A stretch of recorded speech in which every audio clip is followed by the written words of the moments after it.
सारे पेमेंट ये यप अखनाव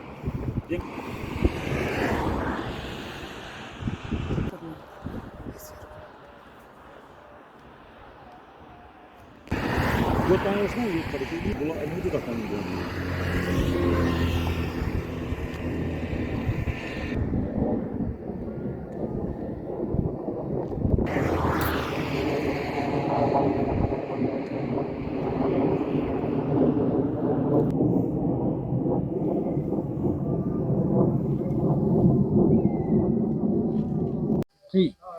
अस्सलाम वालेकुम वरहमतुल्लाहि वबरकातुहू। आप लोगों का बहुत बहुत शुक्रिया है कि आप लोगों को मैंने आज यहाँ पे प्रेस कॉन्फ्रेंस के लिए बुलाया, तो आप यहाँ पे आए अपना कीमती टाइम देते हुए आप लोगों का बहुत बहुत शुक्रिया। क्योंकि मुझे लगता है कि जो यहाँ पे एडमिनिस्ट्रेशन है या यहाँ की सरकार है, उसके बाद लास्ट पे सुनने वाले मीडिया ही होता है, तो इसलिए मैं आप लोगों का बहुत बहुत शुक्रिया करता हूँ। मसला ये है कि जो आज मैंने प्रेस कॉन्फ्रेंस बुलाई यहाँ पे, ये इस रिगार्डिंग की जो मुझे 10 महीने पहले मुझे एक नोटिस मिलती है 3 जनवरी 2024 में। ये नोटिस ये ACR गांधरबल की तरफ से मुझे मिल रही है कि जनाब आपकी लैंड हम ये national highway authority of India ले रही है, जहां पे रिंग रोड बन रहा है, तो आपको इतनी पेमेंट आ रही है, इतनी लैंड आपको जा रही है इस रोड में, तो इतनी पेमेंट आपको आ चुकी है। ये मुझे नहीं है, पूरे जितने भी फार्मर्स है सुंबल से लेके मनीगांव बाईपास तक जितने भी ये जमींदार है उनको ये नोटिस मिली है। तो बदकिस्मती की वजह से जो वहां पे जितने भी जमींदार है सबको, खुसूसन मैं इस जो सर्वे नंबर 109 है इसकी बात करूंगा, क्योंकि मेरा भी लैंड इसी में है। तो इस 109 में जितने भी जमींदार है सबको पेमेंट मिल चुकी है 3 महीने के बाद। 10 महीने पहले पेमेंट आ चुकी है डीसी ऑफिस गांधरबल के जो इनका अकाउंट होता है उसके अकाउंट में आई है नेशनल हाईवे अथॉरिटी की जानिब से। तो इन्होंने सबकी पेमेंट रिलीज की है, और ये एक पेमेंट इन्होंने रिलीज नहीं की है। फिर मैंने क्या कि मैं चक्कर काटता रहा 6-7 महीने तक, लेकिन कोई मुस्तकिल जवाब हमें ACR गांधरबल की तरफ से नहीं मिल रहा है। फिर मैं डीसी साहब की मैंने मुनासिब समझा कि डीसी जो है, डीसी गांधरबल जो ये तो डिस्ट्रिक्ट का मालिक होता है, तो अल्लाह के बाद मैं डीसी साहब के पास गया, डीसी गांधरबल के पास ये नोटिस लेके। मुझे तब तक नहीं पता था कि एप्लीकेशन मैंने नहीं ली थी, मैं ये नोटिस लेके गया था। डीसी साहब को मैंने रिक्वेस्ट किया, जब डीसी साहब ने ये नोटिस पेमेंट नोटिस देखी है, बोला कि क्या मसला है। मैंने कहा सर मुझे ये पेमेंट अभी तक मिली नहीं है, जबकि हर किसी को इस खसरे नंबर 109 में सबको मिली है, क्योंकि हम 11-12 जमींदार इसमें है, सबको मिल गए, मुझे नहीं मिली है। डीसी साहब ने उसी टाइम तुरंत इसी पे लिखा है कि आप ये पेमेंट क्यों नहीं इसको रिलीज कर रहे हो। जब ये नोटिस उनके पास जाते हैं, ACR गांधरबल जो है वो अपने पास ये रखता है, कोई इसका रिप्लाई नहीं मिलने को मिला है मुझे 1 महीने तक। 1 महीने के बाद मैं फिर से एप्लीकेशन करता हूं डीसी साहब को। जो डीसी साहब को मैंने एप्लीकेशन की है, वो एप्लीकेशन उसकी कॉपी भी मेरे पास है। एप्लीकेशन पे उसने मार्क किया है इसको दूसरी एप्लीकेशन, तीसरी, चौथी। जब मैंने मुनासिब नहीं समझा कि बार बार डीसी साहब भी, डीसी गांधरबल जो है, इसको भी हजारों काम होते हैं डिस्ट्रिक्ट के, मैंने मुनासिब नहीं समझा कि बार बार इसको तंग करूं मुझे शर्म खुद आ गई। फिर मैंने बाय डाक में ये एप्लीकेशन डाली है, इसको डाक में भी इसने डीसी गांधरबल, डीसी साहब ने इस पे मार्क किया है ACR गांधरबल पे कि ये देख लो पेमेंट रिलीज क्यों नहीं हो रही है। तो जब मैं उधर 3-4 दिन के बाद गया, जो डिस्पैच नंबर मुझे मिला वो मैंने उनको दिखाया, उन्होंने देखा कि डीसी साहब ने मार्क किया हुआ था, तो लेकिन ये ACR गांधरबल के पास है, जो इसका कोई रिप्लाई नहीं दे रहा है। तो जब इसका भी कोई रिप्लाई नहीं आया, तमाम जो 4 एप्लीकेशन, मेरा कहने का मतलब है अगर डीसी के पास में गया, डीसी साहब के पास, उसका भी उसने रिजेक्ट किया है। फिर मैंने सोचा मैं खुद जाऊंगा। जब मैं खुद गया, ऑर्डरली को मैंने बोला कि मुझे साहब से मिलना है। तो जब ऑर्डरली अंदर गया ACR गांधरबल के पास, ACR गांधरबल इलेक्शन के दौरान ही ये लास्ट जो वाक़ा हुआ है, तो ACR गांधरबल का कहना है वहां से कि जनाब आप इसको बोलो कि इलेक्शन सेल में जाए। मैंने कहा जनाब मुझे इलेक्शन सेल का कोई मसला नहीं है, ये मसला है मेरी पेमेंट 8 महीने से बंद पड़ी हुई है, क्यों बंद रखा है, मुझे रीजन बताइए, मुझे पेमेंट नहीं चाहिए, मुझे बताइए कि आपने पेमेंट क्यों बंद रखी है। तो उधर से ऑर्डर ले आता है, बोला कि बशीर, ये ACR साहब बोल रहा है कि बशीर अहमद से मिले। बशीर अहमद, जिसका कलर के पता नहीं क्या है, कलर के क्या है कि इसके ऑफिस के बाहर जो दूसरा रूम है, बशीर अहमद के पास में जब गया, बशीर अहमद को पता कि मैं 6 महीने से मैंने जूते घिसवाए जाते जाते, लेकिन कोई, बशीर अहमद का कहना था 10 दिन 5 दिन 10 दिन 5 दिन। फाइनली बशीर अहमद के पास में जब गया, मैंने उसको बोला कि साहब ने बोला कि आप बशीर अहमद के पास जाए। तो बशीर अहमद का कहना, उसने बिल्कुल हकीकत कहा, बोला अफसर मैं हूं कि अफसर ACR है। वो तो बिल्कुल उसकी बात तो हकीकत है उसकी बात। तो जब मैं उधर से वापस आया, तो मैंने फिर से ऑर्डरली को बोला, इसको बोलो एक बार मुझे अंदर आने दो, मुझे बताओ हाँ या ना। तो जब उधर से कोई रेस्पॉन्स नहीं मिला मुझे, फिर मैं मजबूर हो गया, मैंने अपने वकील के साथ बात की है। उसके बाद 1 महीने के बाद वकील ने लीगल नोटिस भेजी है। लीगल नोटिस इसमें डिप्टी कमिश्नर को भी कॉपी किया है, कमिश्नर सेक्रेटरी रेवेन्यू को भी कॉपी किया है, मैंने पोस्ट किया है, इनको डाक में दिया। लेकिन बदकिस्मती देखो आप, गांधरबल की आवाम की कितनी बदकिस्मती है, कौन से जालिम ऑफिसर लगे हुए हैं हमारे एडमिनिस्ट्रेशन में, जो अभी तक लीगल नोटिस का भी जवाब हमें नहीं मिला। अब मैंने प्रेस कॉन्फ्रेंस क्यों बुलाई यहाँ पे, मुझे बताओ खुदारा। डीसी के पास गया, डीसी साहब ने मार्क किया कि जी इसकी पेमेंट रिलीज कर दो। उसके बाद मैं खुद गया, मुझे छोड़ा नहीं गया। उसके बाद मैं वकील के पास जाता हूं, अपने वकील के पास, उसको भी जवाब नहीं दे रहा है। आखिरकार मुझे बताइए मैं किसके पास जाऊं? ये एक मैं नहीं हूं, बहुत सारे ऐसे लोग हैं गांधरबल में जिनकी पेमेंट डीसी ऑफिस के अकाउंट में बंद पड़ी हुई है। एसीआर ने जानबूझ के बंद रखा है, लेकिन क्यों रखा बोलता नहीं है। अब मुझे बताइए मैं किसके पास जाऊं? अब या तो मुझे, अगर डीसी का उसने नहीं माना, डीसी साहब का नहीं माना, कोर्ट का भी नहीं माना, मुझे अंदर अलाउ नहीं किया, जो जबकि वो एक पब्लिक सर्वेंट है, उसको किसी को भी अंदर आने की इजाजत देनी चाहिए, कम से कम बात सुननी चाहिए। जैसे डीसी साहब ने मेरी बात सुनी है, उसने लिखा, उसने देखा पूरा, उसने गौर किया इस पे कि क्यों नहीं की पेमेंट गई है। अब मुझे बता दीजिए, अब हाल में चीफ मिनिस्टर साहब जो बना उमर अब्दुल्ला साहब, अब मैं उसके पास जाऊं, प्राइम मिनिस्टर मोदी जी के पास जाऊं, अमित शाह जो होम मिनिस्टर उसके पास जाऊं, तो वो उसकी बात मान लेगा। लेकिन मैं लास्ट में ये बात कहूंगा, इतना मेरी 20 साल से एक्सपीरियंस है डिस्ट्रिक्ट एडमिनिस्ट्रेशन गांधरबल की, लेकिन मैंने आज तक ऐसा जालिम अफसर नहीं देखा है जो लोगों को, गरीब निहत्ते लोगों को जुल्म करता है। अगर मेरी जमीन में, ये मेरी रजिस्ट्री है, मेरा कोई चोरी का जमीन नहीं है, ये मेरी रजिस्ट्री है इसी ऑफिस में, न कि ये पहले कोर्ट में रजिस्ट्री हो गई है, ये इसी ऑफिस में रजिस्ट्री हो गई है। मुझे बता दीजिए एसीआर साहब, अगर मेरी जमीन में कोई फॉल्ट है, फिर ये रजिस्ट्री क्यों की आपने?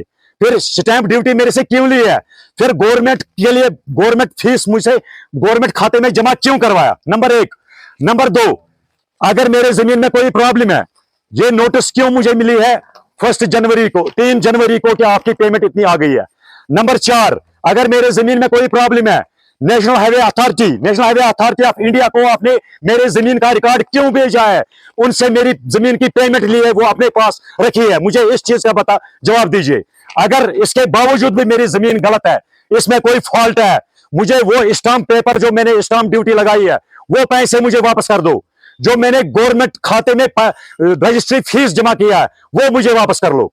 लेकिन लास्ट में कहूंगा कि यहाँ पे अल्लाह के सिवा कोई सुनने वाला नहीं है, लेकिन हम उम्मीद करते हैं, जो आज नई सरकार बनी है हमारी जम्मू कश्मीर में, मैं उनसे रिक्वेस्ट अपील करता हूं मैं उनको, कि ये मैं एक नहीं हूं, ये बहुत सारे ऐसे बंदे हैं जिनको एसीआर गांधरबल ने हिरास करके रखा है। वो उन लोगों के मुंह में जबान नहीं है, लेकिन अल्लाह ताला ने मेरे मुंह में जबान दी है, मैं इसके लिए आवाज उठाऊंगा। मैं अकाउंट के बारे में बोला, अकाउंट क्या था एक्सिस बैंक? हाँ, चौथा चीज है कि जब ये नोटिस मुझे मिल गई है, नोटिस के 4 दिन बाद मुझे बताया गया है कि आप अकाउंट अपना खोल लीजिए एक्सिस बैंक में।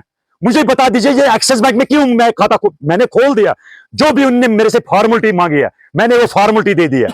उन्होंने बोला कि एक्सिस बैंक में खाता खोलो, मैंने एक्सिस बैंक में भी खाता खोला, जबकि मेरा अकाउंट जेके बैंक में चल रहा था, तो मैंने एक्सिस बैंक में भी खाता खोला। लेकिन आज तक 10 महीने कंप्लीट हो चुके हैं, लेकिन आज तक वो अकाउंट वैसा पड़ा हुआ है जिस दिन मैंने वो खोला है।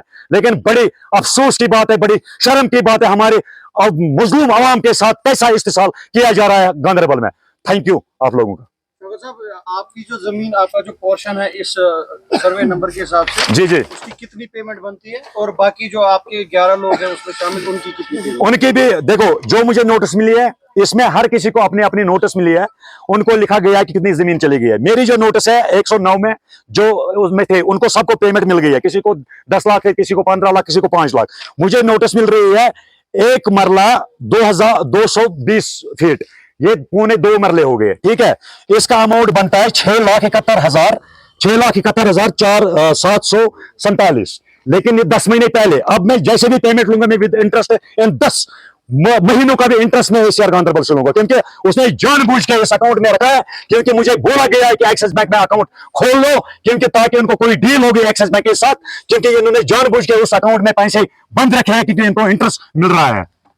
इसमें मैं तो एक आपका शायद इशारा इस तरफ है कि ये जो पैसा है आपका, ये किसी ऑफिशियल के जरिए से इस अकाउंट में एज अ फिक्स्ड डिपॉजिट उनके अपने फायदे के लिए रखा गया है। आप बिल्कुल ये कहना जो चाहते हैं? बिल्कुल जो नेशनल अथॉरिटी ने जो पेमेंट डिसबर्स की है 10 महीने पहले, अभी 10 महीने हो चुके, ये एक 6 लाख की बात नहीं है, ये करोड़ों में पैसा आया है। कुछ लोगों को डिसबर्स किए पेमेंट, कुछ लोगों को किया नहीं, लेकिन जो अमाउंट बचा हुआ है ऑब्वियसली तो उसको इंटरेस्ट लगता होगा। वो इंटरेस्ट किसके खाते में जाएगा? क्या वो फार्मर के खाते में जाएगा, या वो फिर इनके जो ऑफिशियल्स ने वो अकाउंट वहां पे हमको खुलवाया, कहां पे खाता खोला था एक्सिस बैंक या, तो उनके पास वो इंटरेस्ट जाएगा। वो आने वाले वक्त में पता चलेगा जैसे पेमेंट रिलीज हो जाएगी। आपने खुद एशिया से मिलने की कोशिश तो नहीं की? एसीआर साहब के पास में गया 4 बार ऑर्डर लेने कहा इसको बोलो बशीर अहमद को मिले। बशीर अहमद के पास में जब गया, बशीर अहमद का कहना है कि मैं कोई ऑफिसर नहीं हूं, मैं एक छोटा सा क्लर्क हूं, साइन करना है, फाइल पड़ी हुई है एसीआर के पास, साइन करना है उसी ने, तो मैं कौन सा साइन कर लेता हूं। लेकिन मैं अब मुझे लगता है कि एसीआर साहब को अब बशीर अहमद को अपनी कुर्सी पे बिठाना चाहिए ताकि वो लोगों का काम देखे। इसमें मैं भी एक इफेक्ट हुआ हूँ, तो मैं भी एक स्टेक होल्डर हूँ, मेरी भी ज़मीन चली गई और मेरा स्ट्रक्चर भी इसमें डैमेज हो रहा है। देखिए, ये तो रही शौकत साहब की बात इंडिविजुअली, तो मैं बहसत यहाँ पे एक रिप्रेजेंटेटिव, जो मैं बारसू जो ट्रेड यूनियन है उसका प्रेसिडेंट भी हूँ, तो लाजमन ये चीज़ मुझ पे एक फ़र्ज़ बनता है कि मैं उनकी आवाज़ भी आप तक, आपके माध्यम से गवर्नमेंट तक पहुँचाऊँ। क्योंकि ज़मीन तो हमारी चली गई, 1 साल पहले हमारी असेसमेंट हुई थी, वहाँ पे ज़मीन का जो भी इनका फॉर्मेलिटी था वो तो हो गया, कुछ ज़मींदार इसमें रह गए थे, उसमें मैं भी हूँ। तो पिछले 1 साल से मैं उनके ऑफिस में जा रहा हूँ, तो वो बता रहे हैं कि ये एडिशनल कुछ लैंड एडिशनलिटी में आपका है, लेकिन 1 साल से हमारे जो असेसमेंट वगैरह जो पैसे मिलने थे वो अभी तक नहीं मिले। और ना इसमें जो हमारा जो स्ट्रक्चर जो इफेक्ट हुआ है इसमें, उसमें खाली जो R&B की जो फॉर्मेलिटीज़ थी वो तो कंप्लीट हो गई है, उन्होंने एस्टिमेट भी सारा बना दिया है, एस्टिमेट वगैरह भी बना दिए हैं, लेकिन सारा अभी हमारे जो ACR ऑफिस जो हमारा है उसमें बिल्कुल पेंडिंग पड़ा हुआ है 1 साल से। तो मैं आपकी वसादत से गवर्नमेंट ऑफ इंडिया और गवर्नमेंट ऑफ जो जम्मू एंड कश्मीर जो रिसेंटली गवर्नमेंट बनी है, चाहे वो LG एडमिनिस्ट्रेशन भी हो या हमारी डिस्ट्रिक्ट एडमिनिस्ट्रेशन हो, इसमें मैं एक चीज़ ऐड करना चाहूँगा। शुक्र गुजार हैं हम डिप्टी कमिश्नर गांधरबल के, बर वक्त उसने उनके पास हम जब भी गए तो उनका पॉजिटिव रेस्पॉन्स मिला। लेकिन जो कंसर्न जो अथॉरिटीज़ है, जो रेवेन्यू अथॉरिटीज़ यहाँ पे कंसर्न है, तो मुझे नहीं लगता उनकी तरफ से कोई माकूल हमें जवाब मिलता है। और इसमें ये चीज़ है कि ना हमारी पेमेंट, ज़मीन की पेमेंट अभी तक आई, ना हमारे जो स्ट्रक्चर है उनकी पेमेंट आई, और उस सबसे बड़ा जो मसला है जो दुकानदार इफेक्ट हुआ है इसमें, तो बराबर मैं सुंबल से लेके वाइल तक जो भी दुकानदार है उनकी तरफ से मैं यहाँ पे आपके कान तक की बात पहुँचाना चाहूँगा कि उनका जो उनका डैमेज हुआ है, जो उनका जो जिनके दुकान उठ रहे हैं, उनको जो मुआवजा मिला था अभी तक उनको मुआवजा असेसमेंट नहीं हुई। देखिए, मैं आपको इसमें एक चीज़ बताऊंगा, 3/7/2024 को एक ऑर्डर निकला है गवर्नमेंट यहाँ डिप्टी कमिश्नर गांधरबल के ऑफिस से कि इनकी असेसमेंट की जाए दुकानदारों की, लेकिन अभी तक बदकिस्मती ये है कि अभी तक वो ऑर्डर ही है, उसमें कोई असेसमेंट नहीं हुई। और रिसेंटली 2-3 दिन पहले मैं इसमें एक कमेटी बनी थी जिसको हेड कर रही है जो कंगन की हमारी SDM साहिबा है, और उनको चेयरमैन बनाया गया था इस कमेटी में, जो असेसमेंट कमेटी है। तो मैं 2-3 दिन पहले उनके पास गया था, एक और उनके यहाँ से एक ऑर्डर निकला है जो कंसर्न जो इसमें मेंबर्स वगैरह थे, और उनके नाम पे एक ऑर्डर गया है कि इसमें असेसमेंट, लेकिन मुझे नहीं लगता अभी तक उनकी तरफ से कोई ऐसी कोई चीज़ हुई, कोई ऐसी बात हुई, कोई हरकत हुई। तो मैं आपकी वसादत से government of Jammu and Kashmir, जो हमारे CM रिसेंटली बने उमर साहब, और जो हमारे LG साहब है, और हमारे जो डिप्टी कमिश्नर साहब है, उनकी नोटिस में आपकी वसादत से ये बात पहुंचाना चाहता हूं कि वो इस मामले में जो रिंग रोड है, इस रिंग रोड हमारी शान है, हमने रिंग रोड को बनाने के लिए हमने खुशी इजहार की, लेकिन जो इसमें इफेक्ट हुए हैं बेचारे गरीब जो दुकानदार है, चाहे वो कोई लैंडलॉर्ड हो, तो उनकी भी सुनी जाए, उनका भी जितना भी मुआवजा बनता है जल्द से जल्द उनके अकाउंट में चला जाना चाहिए। क्यों गवर्नमेंट इसमें डिले करती है? क्यों जो हमारी अथॉरिटीज है, रेवेन्यू अथॉरिटीज इसमें डिले करती है? क्या इसमें कोई उनका कोई इंटरेस्ट है? तो अगर नहीं है तो वो जल्द से जल्द वो जो पैसा है उनके पास वो जमींदारों या दुकानदारों के अकाउंट में पहुंचाए, तो ताकि दुकानदार कोई दूसरा काम जो इफेक्ट हुआ है, कोई दूसरा काम स्टार्ट करे, या कोई जमींदार जो कोई दूसरी जगह कोई बगीचा का टुक बाग ले ले, कहीं जमीन का टुकड़ा ले जिसपे अपनी वो खेती बाड़ी कर सके। Thank you very much.